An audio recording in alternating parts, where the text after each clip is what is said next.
Hello everyone, स्वागत है आपका मेरे चैनल में।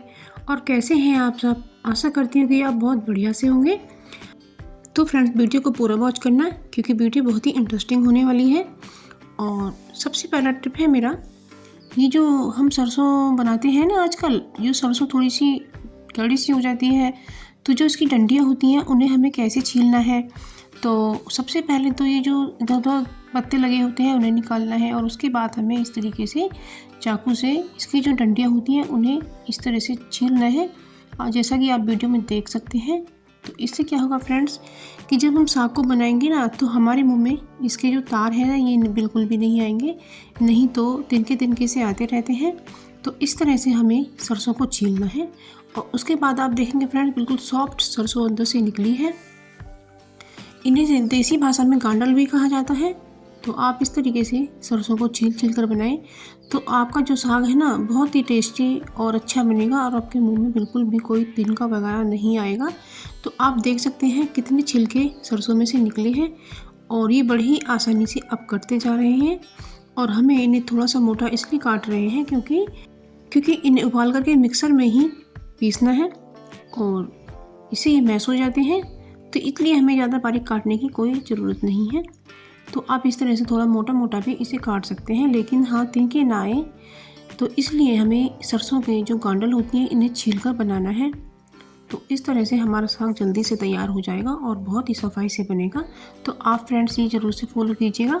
तो अब दूसरी टिप आती है मेरी, जो आजकल माह चल रहा है, तो माघ मास स्नान करते हैं जब, तो उसमें दीपदान होता है 14 को, पूर्णों से एक दिन पहले। तो इसमें हमें बत्तियां बनानी है भोले बाबा के लिए। तो इसमें हमें तार को इस तरह से लेना है, ये 3 तार की बत्ती बनाई जाती है। तो इस तरह से एक बार पूरा लपेटना है और एक बार आधा लपेटना है, और 3 फिंगरों के ऊपर ही लपेटना है। तो इस तरह से हमारी एक बत्ती बन करके तैयार हो गई है, और इसी तरीके से हम बाकी बत्तियां बनाते जाएंगे। तो फ्रेंड्स देख सकते हैं कि हमने इसको भी ऐसे ही लपेटा है। तो एक बार 3 फिंगर में पूरा लपेटा है और एक बार आधा बस तोड़ करके, और इसी तरीके से हमारी ये बत्तियां बनती जा रही हैं। तो हम ये 10 बत्तियां बनाएंगे, और 10 बत्तियां बना करके एक गड्डी बनाएंगे। तो देखिए फ्रेंड्स, एक बार मैं फिर से दिखा रही हूँ, इस तरह से हमें ये बत्ती बनानी है। तो ये शंकर भगवान जी के लिए बत्ती बनाई जाती है, और विष्णु भगवान जी के लिए 5 तार की बनाई जाती है। तो बस ये हमारी 10 बत्तियाँ हो गई हैं, और अब इन्हें हम एक गड्डी बना लेते हैं। तो इसी तरह की हम गड्डियाँ बना करके हमने ये 100 बत्ती हमने बना ली हैं, और इसी तरह से हम 365 बत्ती बनाएंगे। तो बस इसी तरह से 3 गड्डियाँ बनाकर, और एक 65 बत्ती की, एक 5 बत्ती की, और इस कुल मिलाकर 370 बत्ती हमें बनानी है दीपदान के लिए।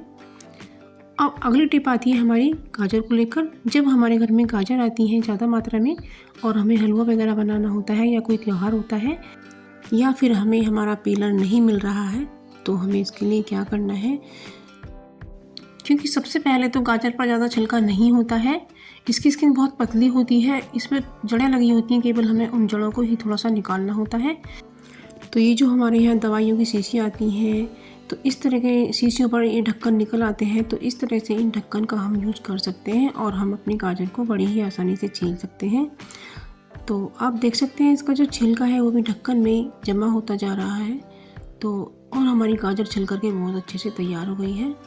तो आप देख सकते हैं कि इसका छिलका ज़्यादा मोटा नहीं निकला है, तो हमारी गाजर भी वेस्ट नहीं गई है, और हम अपना काम कर पाए हैं। तो जब आपको अपना पीलर ना मिले, तो इस तरह से आप गाजर को छील सकते हैं। तो ये बहुत ही अच्छी ट्रिक है, आप इसे ज़रूर से फॉलो करिएगा, और इससे आपका काम भी जल्दी हो जाता है और समय की बचत होती है। ये कम टाइम में अपना काम जल्दी से कैसे करें, तो जब हम आटा मांडते हैं तो उसमें हमें काफ़ी वक्त लग जाता है, और हमें जब कहीं जाना होता है तो हम बिना आटा मांडे ढेरों रोटियां बना सकते हैं।